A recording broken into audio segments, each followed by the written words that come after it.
Washington. Oh, wonderful. The miracle of Zoom, the silver lining to the pandemic. Indeed. Indeed. Is it silver or is it tin? You got to be the essayist. It's up to you to know. It's certainly redefining our sense of community.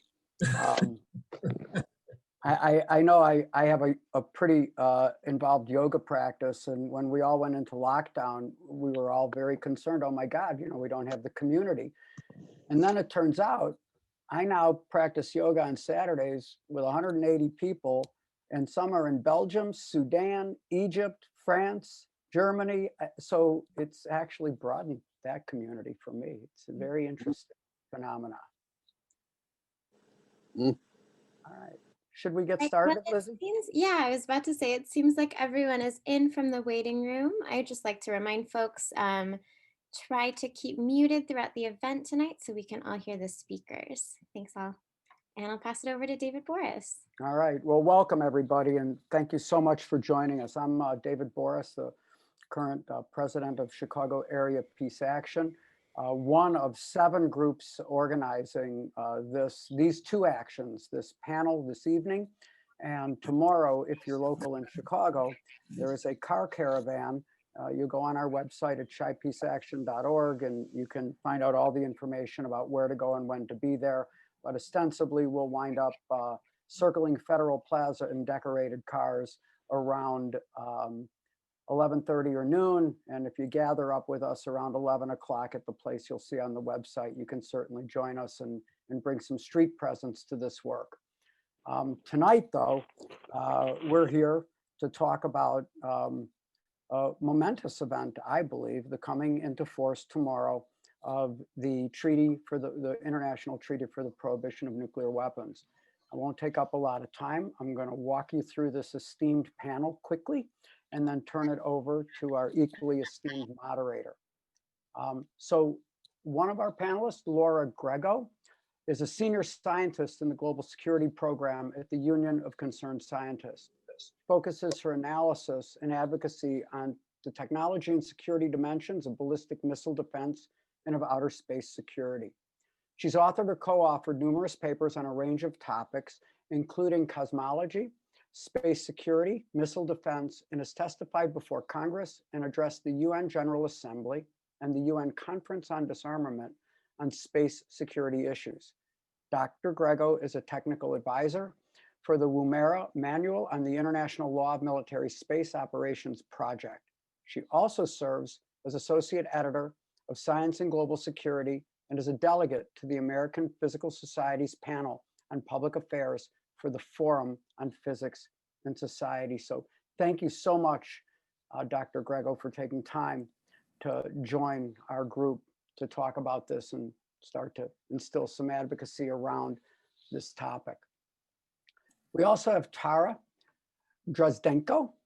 Dr. Drozdenko has over a decade of experience in the national security field, managing complex government programs and supervising teams of talented researchers at both the US State and Treasury departments. She earned a PhD in plasma physics and has worked for the United States Navy on issues related to weapons of mass destruction and for the US State Department on nonproliferation and arms control issues, and joins us today as the executive director of the Outrider Foundation. Finally, Doug Shaw. Douglas Shaw, Dr. Shaw, PhD, serves as a senior advisor to the NTI, supporting NTI's work on global nuclear policy. That's the Nuclear Threat Initiative, NTI. Shaw has served in a variety of senior leadership roles in higher education, including as George Washington University Senior Associate Provost for International Strategy, Associate Dean for Planning, Research, and External Relations at GW's Elliott School of International Affairs, and Director of Policy Planning in the Office of the President at Georgetown University.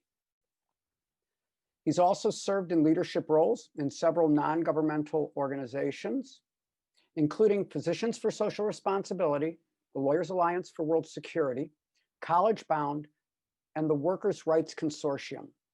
During the Clinton administration, Dr. Shaw served in the US Department of Energy, working to secure fissile materials in Ukraine, in the US Arms Control and Disarmament Agency, supporting the indefinite extension of the Nuclear Nonproliferation Treaty, and in the Office of Presidential Personnel in the White House. In wrangling this group together tonight, our moderator is Rachel Bronson. We're so fortunate to have the Bulletin headquartered, the Bulletin of Atomic Scientists headquartered right here in Chicago. Rachel Bronson is the president and CEO of the Bulletin of the Atomic Scientists. She oversees the publishing programs, management of the doomsday clock, and a growing set of activities around nuclear risk, climate change, and disruptive technologies. Before joining the Bulletin, Bronson served as the vice president of studies at the Chicago Council on Global Affairs. She's also taught global energy as an adjunct professor at the Kellogg School of Management. Prior to moving to Chicago, Bronson served as senior fellow and director of Middle East studies at the Council on Foreign Relations in New York.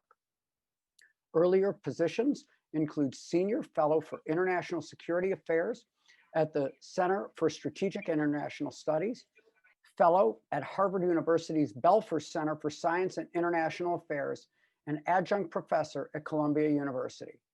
Bronson's book, Thicker Than Oil, America's Uneasy Partnership with Saudi Arabia, has been translated into Japanese and was published in paperback in June of 2008. She earned a BA in history at the University of Pennsylvania, MA and PhD in political science from Columbia University in 1997. And I'm a little humbled by introducing this panel, and I'm so excited to get us kicked off. So Rachel, Dr. Bronson, I turn it over to you. David, thank you. Thank you to you and all the work you're doing and what you're doing tomorrow.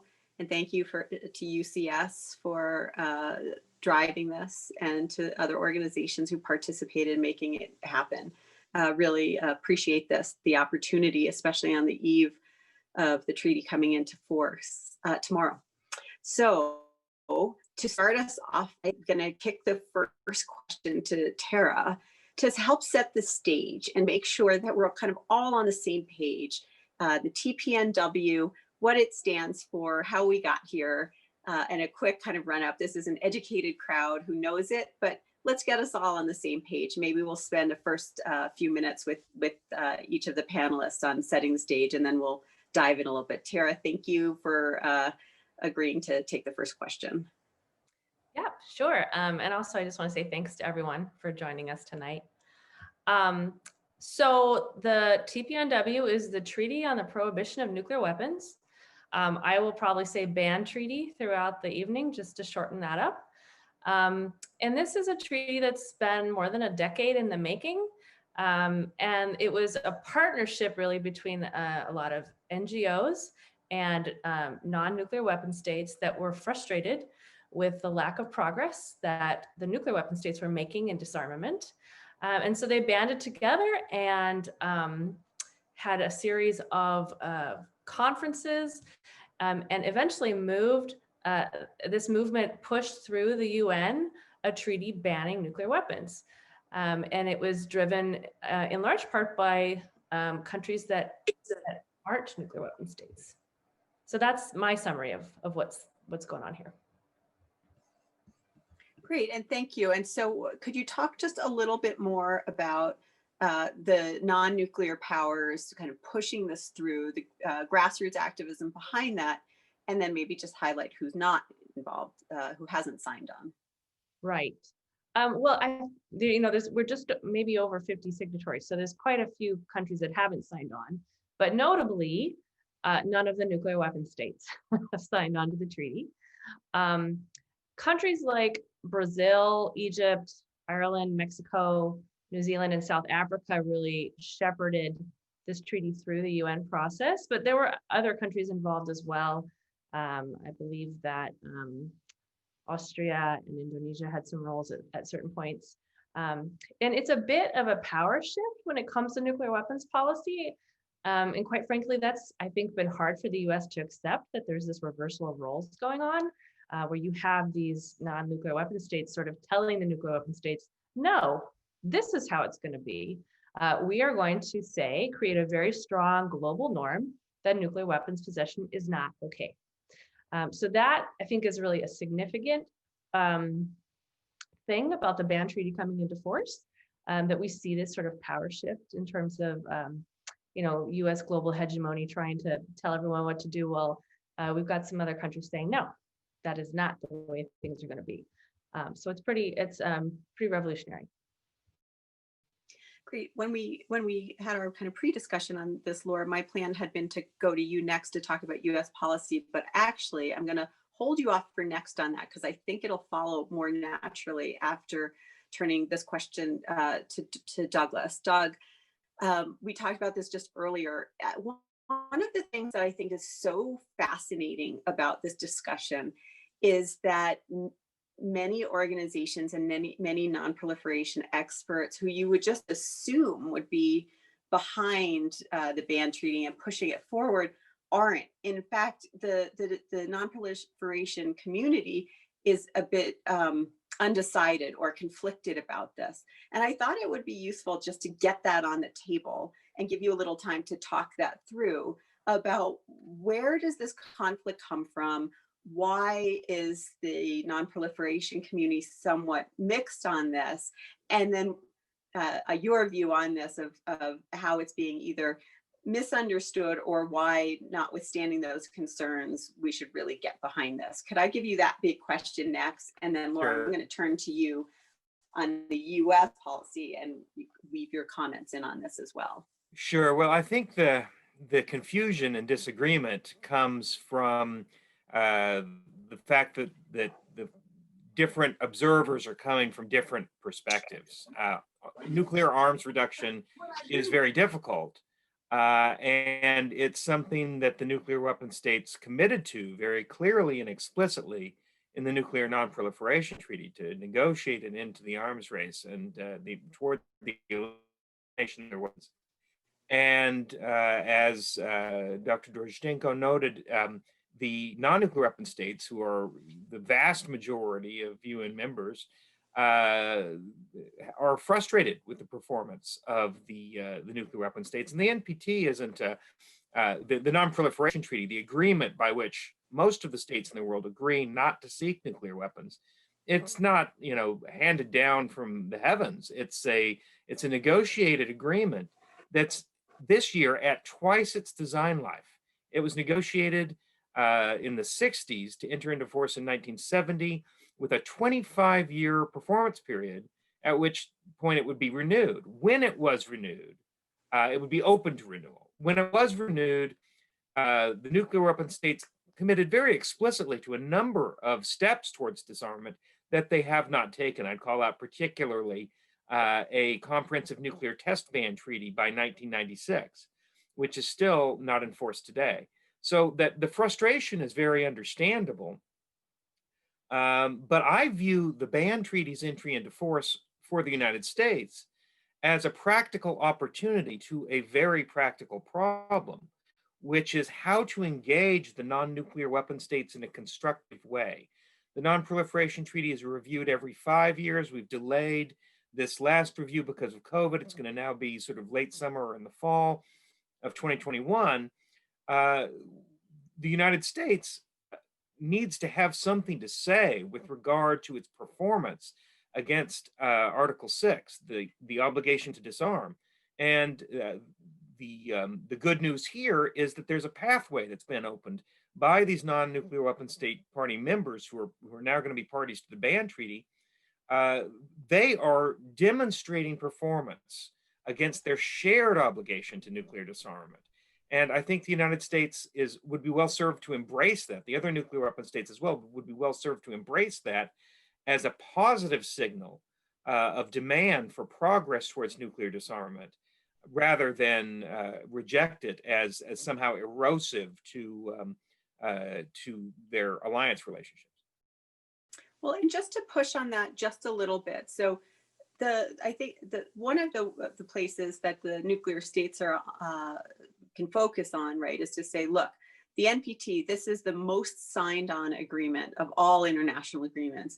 Even though it's dated, we should really be focused on how to update it rather than sidestep it, which some of the critiques are that this is sidestepping the NPT. And right, the key principles of the NPT are that states with nuclear weapons will seek to reduce them. States that don't have them won't seek them, and everyone has access to peaceful nuclear energy. But that being said, by making nuclear weapons illegal, which the ban treaty does, some critics would say that that's undermining the NPT, which says they're legal, we should just be reducing it. So before we shift over to Laura on this, can you just talk about whether you see that tension in the two approaches, and whether we should be concerned that there's an alternative path being taken that may bifurcate the international community rather than bring them together on this very important issue, that it's divisive rather than unifying. Thoughts? Well, thank you. I totally agree there's a tension. But there is this process by which the ban treaty was sort of broken out of the Conference on Disarmament process that had been stalled for so long, and the NPT process, which is, I mean, I could go on all night describing the particular frustrations of different blocks of members in the non-nuclear weapon state parties to the NPT. This is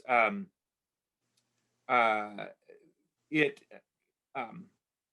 creates a moment where we can refocus on the shared disarmament obligation, right? So it's an us versus them typically in the NPT context. And the ban treaty presents as performance by states that are considered by the non-nuclear weapon states sometimes as irrelevant, but it demonstrates that they're performing. And the nuclear weapon states, I think, can match that performance and can acknowledge it.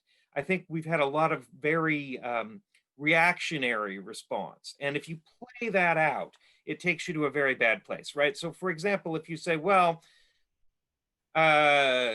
nuclear arms reduction is very complicated, and in fact, you can't understand it, non-nuclear weapons. That's a very hard message to sell if you want the non-nuclear weapon states to continue performing against increasing obligations.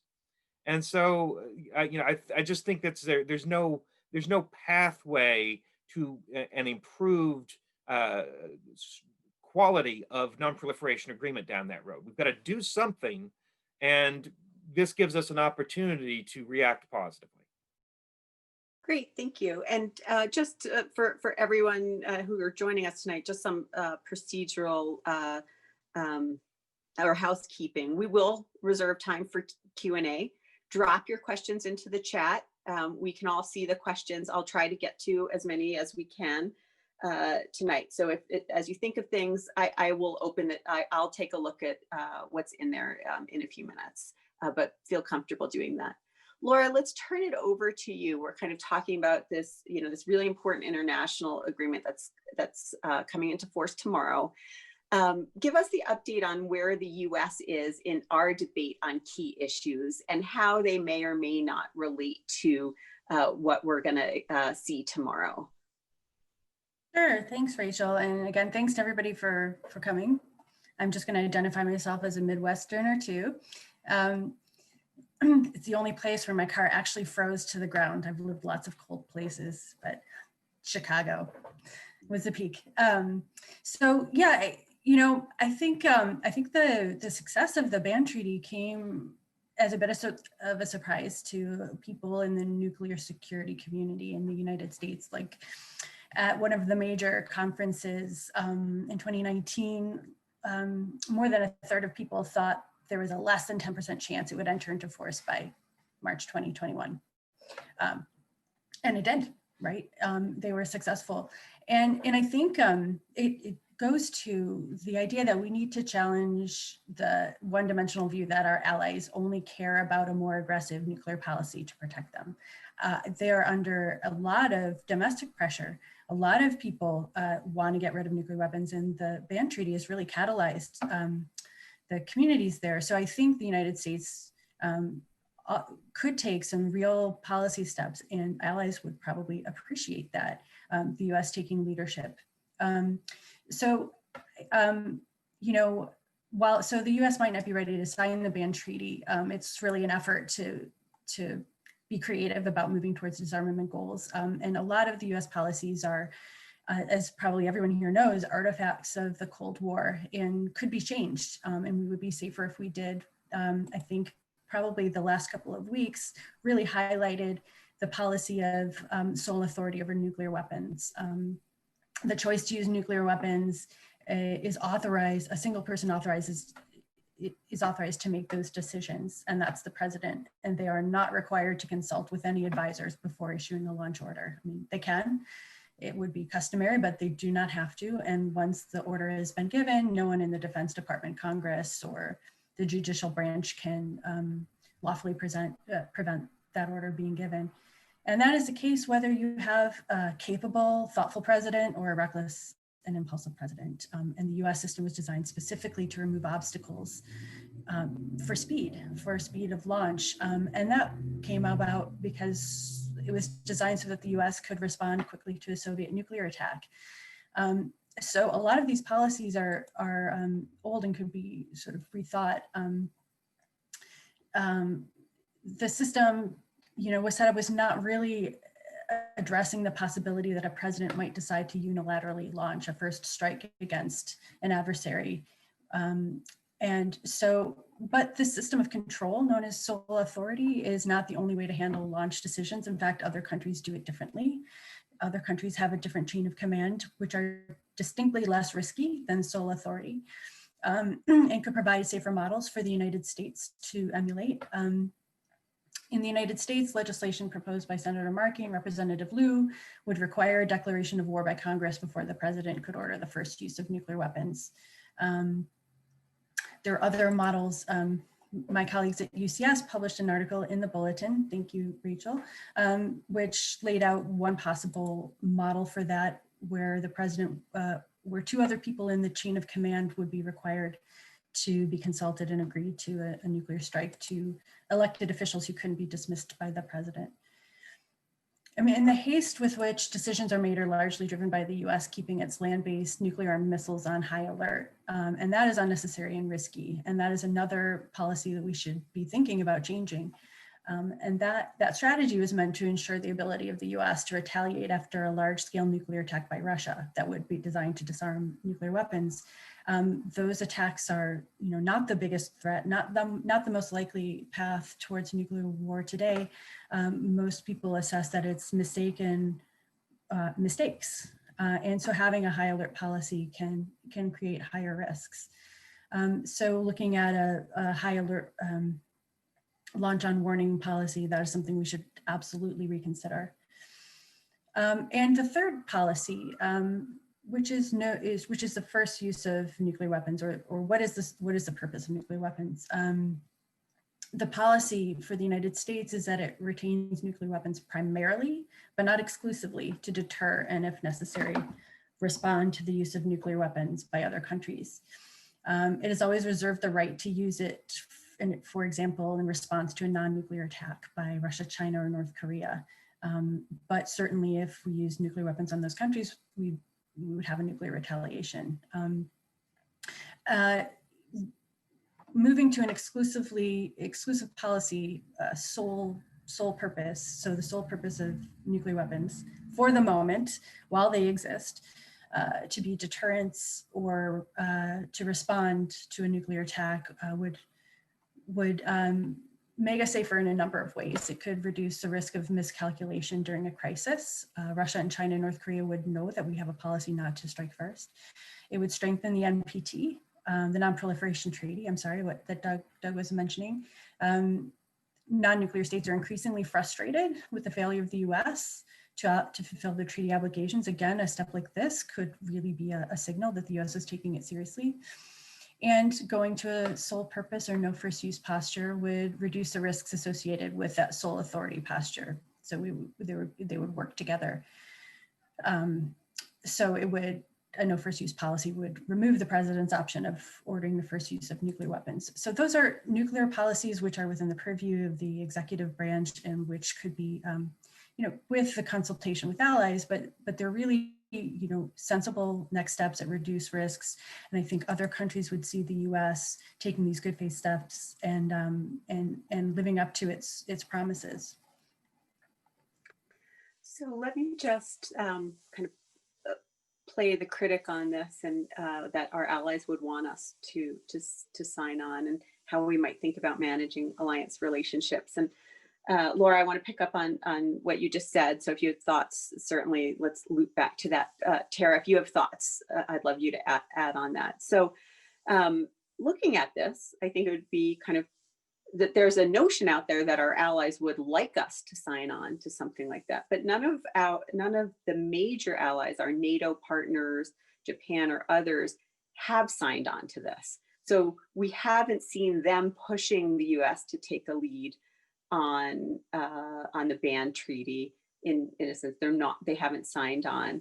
And we did see our allies actually taking a very obstructionist role, I would suggest, when we were trying to move away from no first use. The Japanese and South Koreans were very difficult, which I think was actually, no first use is something I would advocate for. So why do we think that our allies want us to sign on to this? And do you have any thoughts, or Tara, do you want to pick up on that? I'm happy to talk, but Laura, I don't want to interrupt you if you had something to say. Please go ahead. I'll go after you. So with the NATO allies, with our European allies, I think for them, there's a belief that if the US were to declare a no first use policy, it would embolden Russia and Russia's bad behavior in the region. There is a belief on their part that that the Russians will think twice about acting and behaving aggressively in Europe. And that if there's some ambiguity there about whether the US and NATO would respond with a nuclear weapon, that would be even more of a deterrent for their bad behavior. I would say though that, we have a vast conventional superiority over the Russians, and then you combine that with all the NATO assets as well, that there doesn't need to be a nuclear response to Russian aggression on a NATO territory, and the Russians know that too. So while it's important to rebuild our trust and our relationship with our allies, especially since over the past 4 years, we've done a really good job at dismantling those. It's also up to us to help make the world a safer place. And we need to put in the work to persuade our allies that a no first use policy is one way to do that. So that, that's just one thing I'd have to say about the European allies. What about in the context of the ban treaty, kind of picking up what Laura was saying, that they would like us to take the lead? I think you could look at this and say, I'm not sure that the allies want us to, so maybe we should look for other places to push. There's a question in the chat of how do, if it's not the allies pushing us, how do we get the nuclear power states to sign on? Should we be looking for that pressure internationally, or where should we be looking for that pressure to build? Yeah, I don't think the other nuclear weapon states that are our allies are all that invested in the U.S. taking the lead on the ban treaty either. So they've all come out very strongly against it. So there may be other. And I don't know that any of the NATO countries have signed on to the ban treaty either. So I think maybe it's a misperception that our allies want us to take the lead in the ban treaty. In pushing that. And I don't think that in the near term, the US is in any position to do that. We have a lot of policy changes that we need to implement first. And Laura has talked about a number of those. So I think in working with our allies, we may need to look at specific policies like a no first use policy with NATO and a no first use policy with our Asian allies like Japan and South Korea, and really work on those sorts of things to get us into a place where the US can actually make progress on becoming compliant with the ban treaty. David, Douglas, excuse me. I'm going to loop back to you on this. One of the most amazing parts, I think, of the ban treaty is the global groundswell that we've seen from outside, let's say, of NATO countries, or we've seen a groundswell even in NATO countries, right? So the Dutch, their parliament forced them to go to the table and they didn't vote for it. Now their parliament has voted against them to go back and figure out how they could vote for it. So one of the things that I think is truly impressive and magnificent about this is we in the nuclear disarmament community are always saying people need to get engaged, people need to get engaged. And if you look across the globe, this notion of a ban treaty has really galvanized international engagement. And if you talk to Beatrice Finn or any of the leaders of this, they're like, you know, reducing nuclear weapons by a little bit is not going to get you global engagement. Like we need to think big, and making these things illegal over time is a big thought that people can get behind. So you've been very involved in kind of thinking through some of this. Like I think like maybe that's the place that we should really be focusing, because people are voting for their feet and can kind of push governments. I'd love your thoughts on that. Well, I think the question of what the allies want or what other governments want depends very much on who you ask. So if you ask in the NATO nuclear planning group what the allies want, the representatives of ministries of defense in that room will very frequently say, we are reliable allies of the United States. They want to avoid being seen as undercutting the US sort of foundational resolve to defend their sovereignty in case of a very unhappy circumstance. So they're sort of carrying water for us.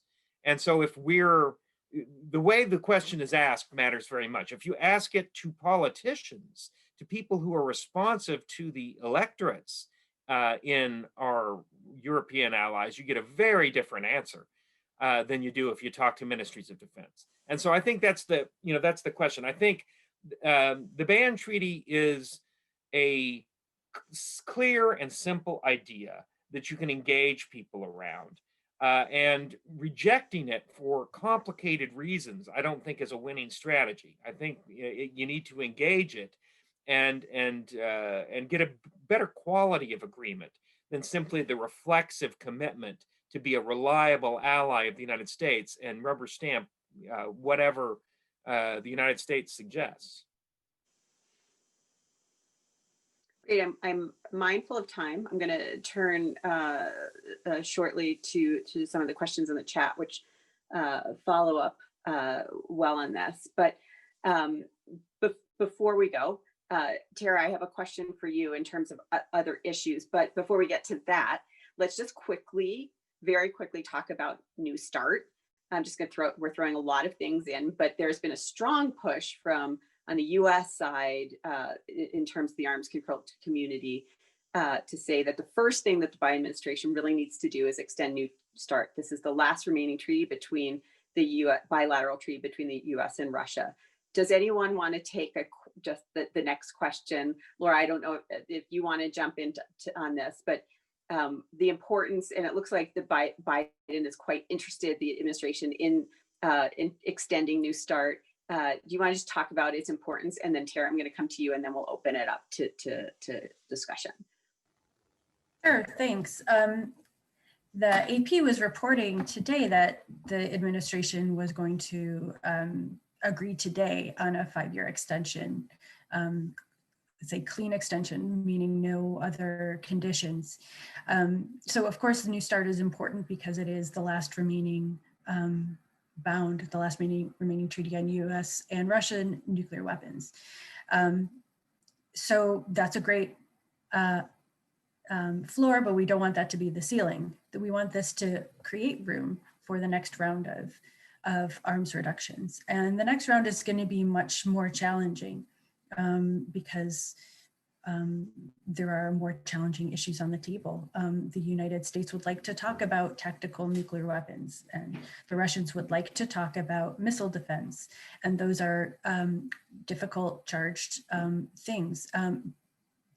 So 5 years gives some breathing room to continue to have that important limit on nuclear weapons. And the other piece that's extremely important about New START is the insight it gives each state into the other's nuclear forces. There's a lot of exchange of information, a lot of verification and compliance mechanisms in there, which creates trust. And of course, Russia has clearly has in some ways acted as an adversary this year, especially with cyber intrusions, and the United States has to deal with those. But arms control is often even more important when you have an adversarial and difficult relationship. So this is a good set of guide rails for us to make progress. So it's really welcome news that the Biden administration was ready to go on this. So I'm really looking forward to what the next steps would be. Yeah, and I think that clean extension is really important because there was a strong push internally inside the Biden administration to do it try to push for 3 years, just to try to get some leverage over the Russians, which wasn't going to happen and didn't. And so it looks like they'll go for the clean one, which is the 5 years. There's some good modifiers in the chat, and we can come back to just one more issue on the table, Tara. And I know this is something that you and we all think about, but you've been really thinking about and a leader on this. In this kind of moment of renewed attention to social inequity and injustice, there's things that in the nuclear community that are being pointed out that nuclear weapons contribute to the continuing of systemic racism. I'd love for you just to kind of give some detail on that now, because it'd be inappropriate to have this conversation without addressing that. So some thoughts, and then we'll go to the chat. Yeah.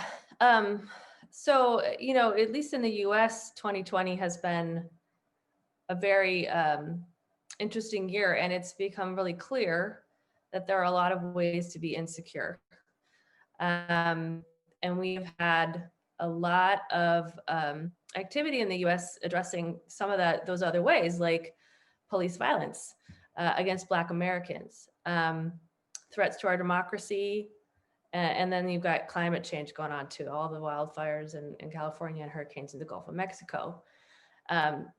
And we know that people of color in the US are more impacted by all of these threats, by COVID, by climate change, by police violence, obviously. And yet, when we talk about security in the US, we tend to think about nuclear weapons and other types of military security. And so it becomes very clear that when we do that, we are making a decision about whose security matters more. We are prioritizing the security of white Americans over the security of Americans who are Black, Indigenous, and people of color. And that's also reflected in our budgets. Budgets reflect our priorities. And as Dr. King said, budgets are moral documents. So at this particular moment in time, when we are faced with, a global pandemic,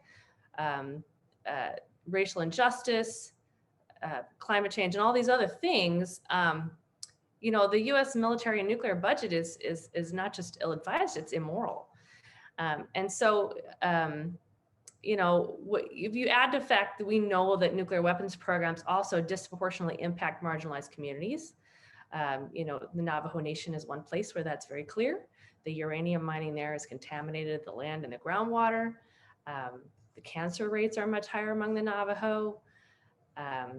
Marshall Islands is another place where the U.S. Nuclear weapons program has really just contaminated the land. Marshallese, many of them can't go home because of this contamination. So there are a lot of ways that U.S. nuclear weapons intersect with injustice.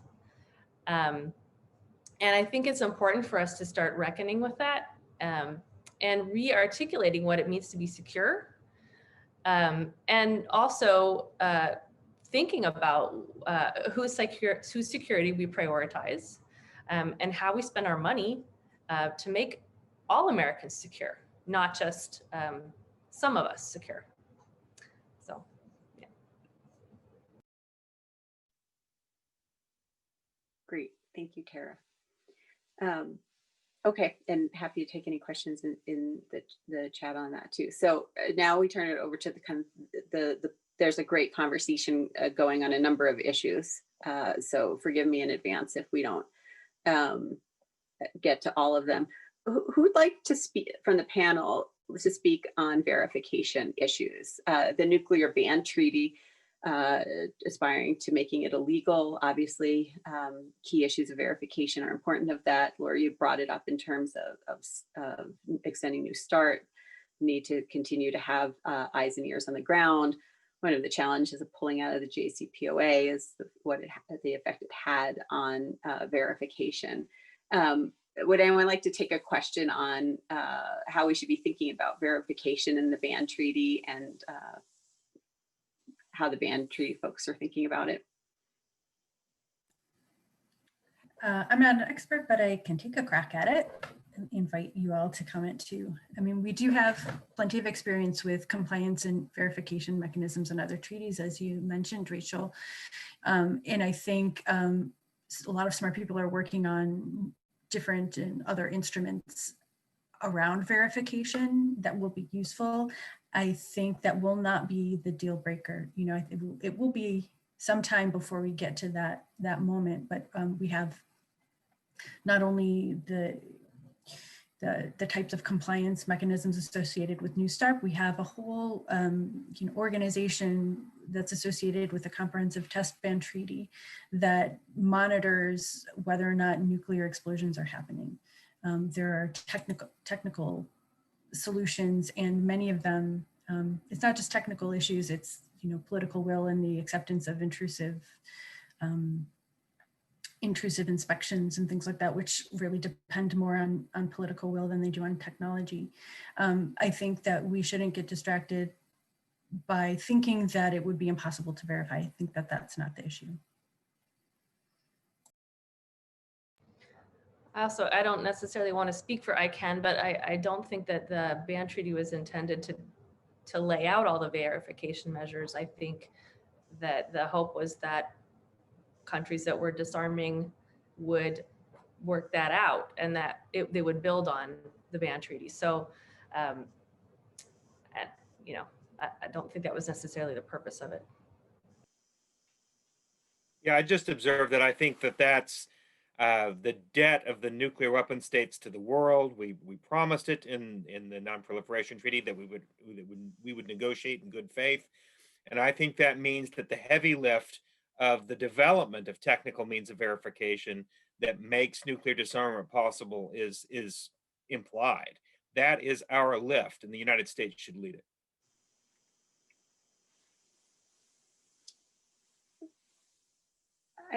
Ellen Lindeen has a good question in the chat, which is that nuclear countries aren't going to sign onto the ban treaty because they immediately implicate themselves in being illegal. So what can we do here to encourage them to sign? What are things we should be doing? How do we kind of push this forward after Friday once it goes into effect?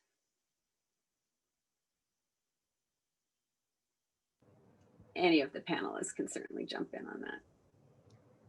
Well, I think we're, day 2 of the Biden administration, we have some good news that we're renewing New START because we really need to reinvigorate arms control. There's just no way to get to a world without nuclear weapons, without disarmament and arms control. So we need to figure it out, even though there is some mistrust in some parts, between the US and Russia. We've got to figure out a way to make it work.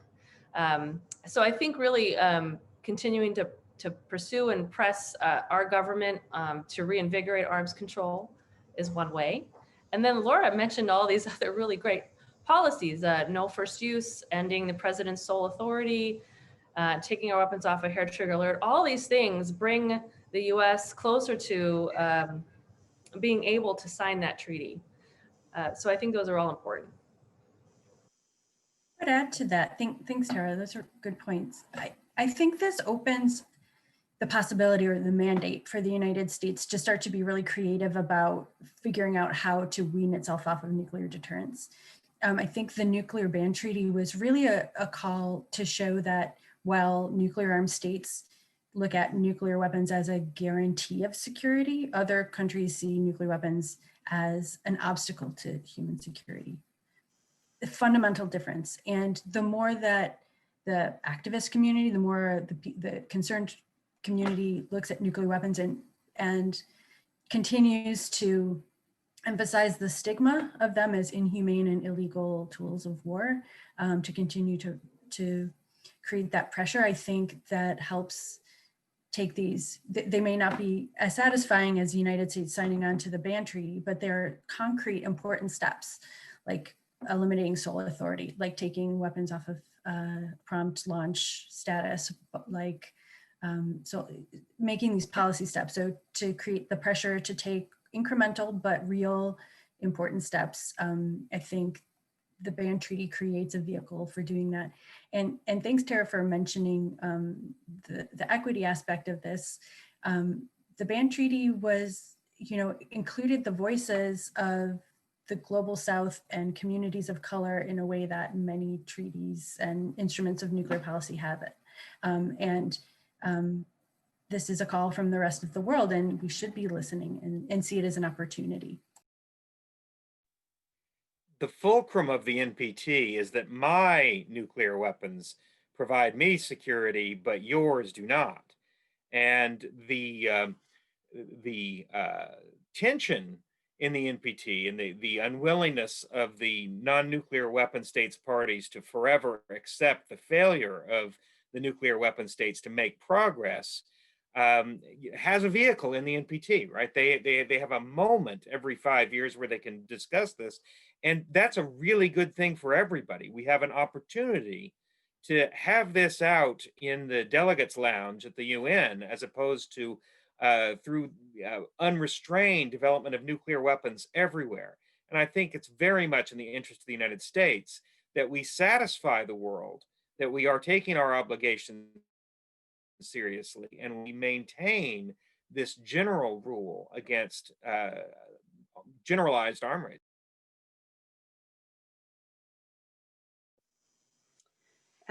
We can't have a conversation about nuclear weapons without Israel entering into the question, and you may have all seen the question into the chat, and the notion that Israel has nuclear weapons, that leads Iran to nuclear weapons. How does Israel's covert nuclear program, how does it or doesn't it intersect with the ban treaty? Will that make that easier for the group of the panelists? Is it indifferent? Makes no difference? Does it put more pressure on Middle Eastern states to lower the temperature on their nuclear arms race? Does it make it worse? Israel's not a party to the NPT, so it's not in contrast there. Any thoughts on that?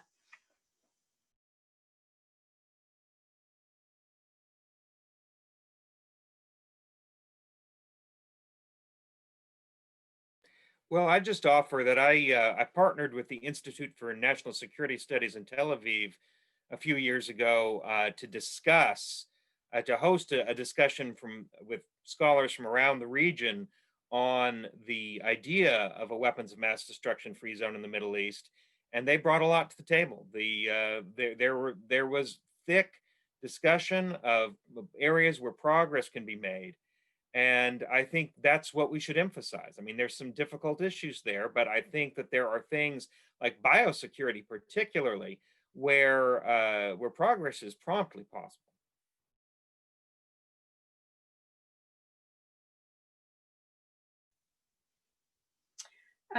There's a question in the chat. Forgive me, I thought it was a good one. It goes back to our allies.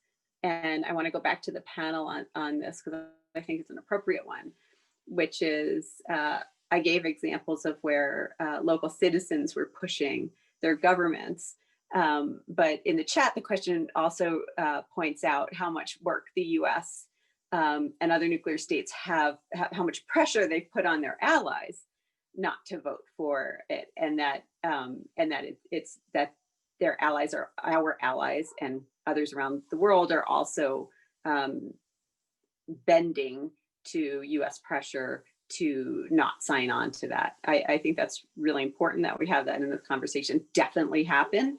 Does the panelists want to kind of comment on that too, that not only are citizens kind of pushing governments, but maybe in the US and citizens who in France and England can push pressures on their governments to actually take pressure off allies to not have to kind of walk away from that. So returning to that earlier conversation, any questions or thoughts? Thank you for the question that was asked earlier from Corey Buat. Nope, sorry, that was a different question. But any thoughts on that? Anyone want to jump on in terms of the kind of diplomacy around this? Doug made a great point that it depends who you ask in the Allied nations what their opinions are, because generally the publics are much more in favor of the ban treaty and nuclear disarmament. Even in the United States, most people think no country should have nuclear weapons. It's and it does reflect this sense of a very concentrated decision-making apparatus in the hands of a very small number of people, quite undemocratic. I think the United States strong-armed countries into not participating, but now that the ban treaty is a fact, it's entering into force tomorrow. I would hope that they would think about ways to constructively engage. And I think, again, the allies can be a pressure point. I think Doug described it as a fulcrum, but our allies will find themselves having distinct domestic pressure over nuclear weapons, and that can be while it might not, the pressure might not yield a signature on the ban treaty, it might yield, better next steps in nuclear policies. So I think that the United States should be thinking about how it can be constructive. And I hope that this administration is thinking that way.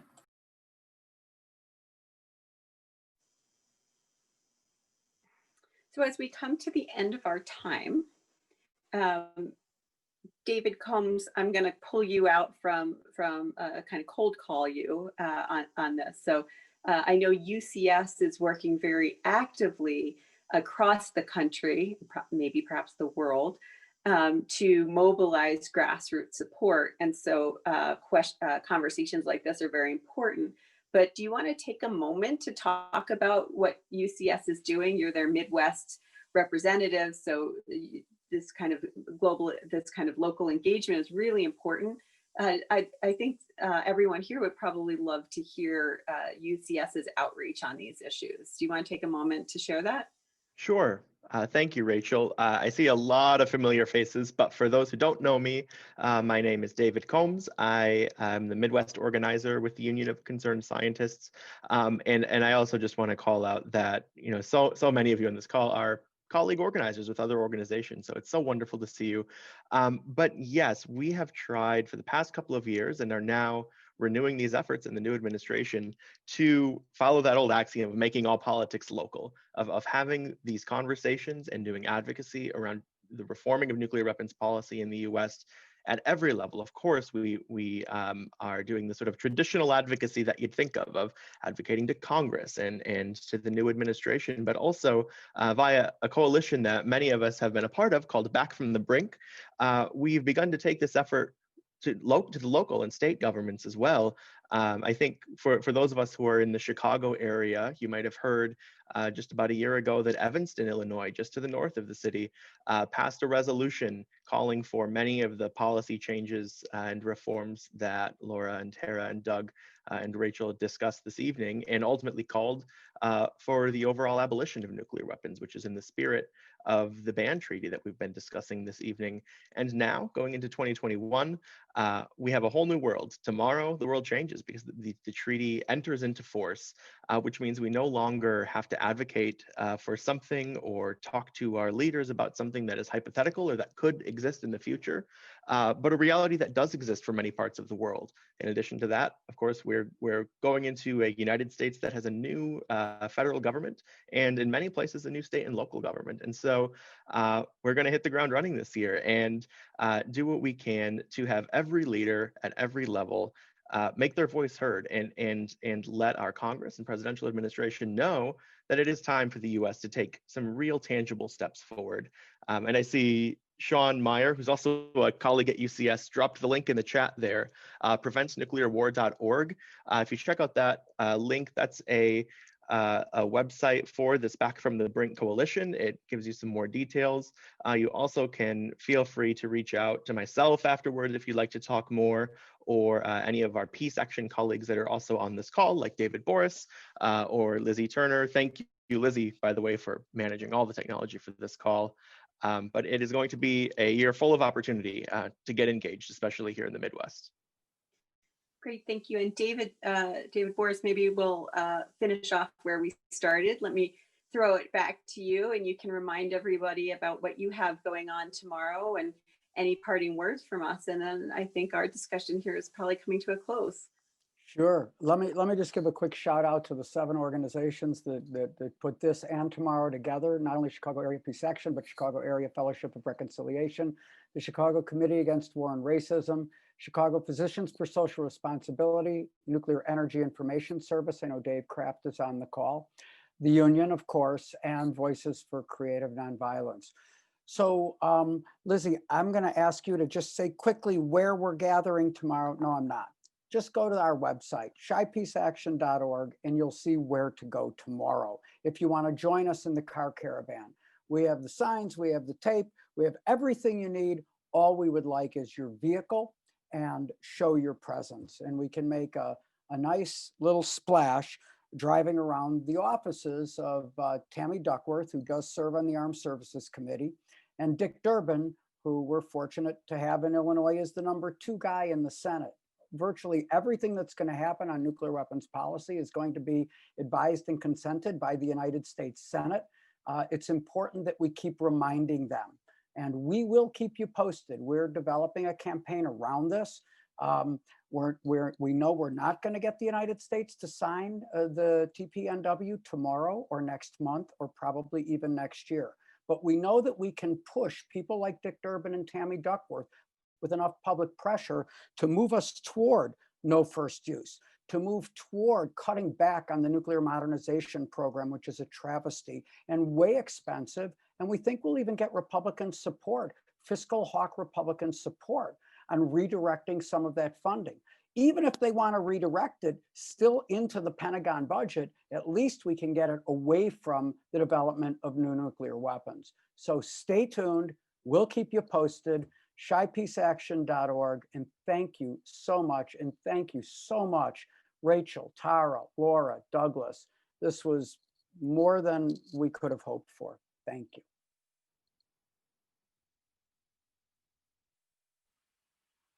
Thank you. Thank you all. We're adjourned. I think we're adjourned. And Frisch, I'll reach out to you. I saw your stuff in the chat. Thank you. Thank you.